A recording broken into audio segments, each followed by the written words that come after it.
Hi hello friends, நான் உங்கள் RV. இன்றைக்கி உங்ககிட்ட என்ன பற்றி பேச போகிறேன் அப்படின்னா, பிரிவு அப்படிங்கிறத பற்றி தான் பேச போகிறேன். அது ரிலேட்டடான ஒரு சாங் தான் உங்ககிட்ட நான் இன்றைக்கி ஷேர் பண்ணிக்கவும் போகிறேன். பிரிவுங்கிறது நிறைய வேலை நடக்கும், நிரந்தரமானதாக இருக்கும், சூழ்நிலை காரணமாக இருக்கும், அதே மாதிரி நம்ம சண்டை போட்டு பிரிஞ்சிருக்கிறது அதுவும் இருக்கும். இந்த மாதிரி நிறைய விஷயங்கள் நம்மளை சுற்றி பிரிவுங்கிறது நடந்துட்டு தான் இருக்குது. நிரந்தரமான பிரிவு அப்படிங்கிறப்போ அது நம்மளுக்கு க்ரியேட் பண்ணி கொடுத்த மெமரிஸ் நம்ம கூட எப்பயுமே இருக்கும்.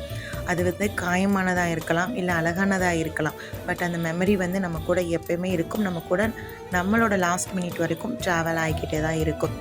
அதே மாதிரி சில பிரிவுகள் சூழ்நிலை காரணமாக நிகழும். அது லாங் டிஸ்டன்ஸாக இருக்கலாம், ஏதோ ஒரு வகையில் பிரிஞ்சிருக்கலாம். அவங்களுக்கு சின்ன சின்ன மெமரிங்கிறது அவங்க க்ரியேட் பண்ணுற ஒரு மெசேஜ் ஆகட்டும், ஒரு கால் ஆகட்டும், எல்லாமே பொக்கிஷமாக சேர்ந்துட்டு வரும். பட் அவங்க மீட் பண்ணுற தட் ஒன் டே அந்த மெமரிஸ் ஃபுல்லாக அழகான அழுகையாக வெளிவரும். அந்த பிரிவு ரொம்பவே அழகானது. சில பிரிவுகள் சண்டையிட்டு கூட பிரிஞ்சிருப்பாங்க. அதில் நம்மளுக்கே தோணும், இந்த விஷயத்தில் நம்ம கொஞ்சம் கீழே இறங்கி வந்தால், விட்டு கொடுத்துருந்தா இந்த பிரிவு நிகழாமே இருந்திருக்குமோ அப்படிங்கிற சுச்சுவேஷனில் கண்டிப்பாக யோசிங்க. அது முடியும் அப்படின்னா விட்டு கொடுங்க. கண்டிப்பாக அந்த உறவை வலுப்படுத்துறதுக்கு என்ன வழியோ அதை யோசிங்க. நம்ம கொஞ்சம் விட்டு கொடுக்கறதுனால ஒரு அழகான உறவு நம்மளோட ட்ராவல் ஆக போகுது அப்படிங்கிறத யோசிங்க. சில இதிலே ஆப்போசிட்டாக இருக்கும். நம்ம எவ்வளோ இறங்கி வந்தாலும் இது ஒன்றுமே பண்ண முடியாதுன்றது இருக்கும். அதில் இருக்கிற வலிகள் காயங்களை யோசிக்காமல் அழகாக ஸ்மைல் பண்ணிவிட்டே அந்த பிரிவுகளை கடந்து போங்க.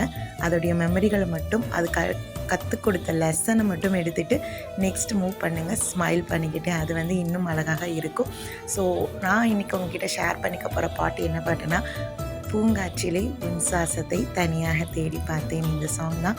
இது கண்டிப்பாக அந்த ஃபீல் இல்லாதவங்களுக்கு கூட ஒரு கண்ணீரை வரவழைக்கக்கூடிய ஒரு பாட்டு. இது ஆணுக்கும் பெண்ணுக்குமானது மட்டும் இல்லை, எல்லாருமே கேட்கலாம். எல்லாருக்குமே இந்த சாங் ரொம்ப பிடிக்கும் அப்படின்னு நான் நினைக்கிறேன். கண்டிப்பாக இந்த பாட்டையும் கேளுங்க. நெக்ஸ்ட் அடுத்த வீடியோவில் வேறொரு சாங்கோடு உங்களை மீட் பண்ணுறேன். அதுவரை நன்றிகளுடன் உங்கள் ஆர்வி. அதோட பிரிவில் நீங்கள் எந்த வகையான பிரிவில் இருந்தாலும் சரி, இந்த சாங்கை கேட்ட கையோட உங்களுக்கு அதில் ஏதாவது மாற்றங்கள் கொண்டு வரணும்னு நினச்சிங்கன்னா கண்டிப்பாக மாற்றங்கள் கொண்டு வந்து உங்கள் லைஃப்பையும் சேஞ்ச் பண்ணுங்கள். அந்த பிரிவை அழகானதாக மாற்றுங்க. தேங்க்யூ. காற்றின் அலைவரிசை கேட்கின்றதா?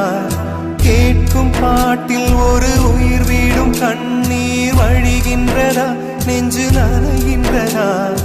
இதயம் கருகும் ஒரு வாசம் வருகிறதா? காற்றில் கண்ணீரை ஏற்றி கவிதை செந்தேனை ஊற்றி கண்ணே உன் வாசல் சேர்த்தேன்.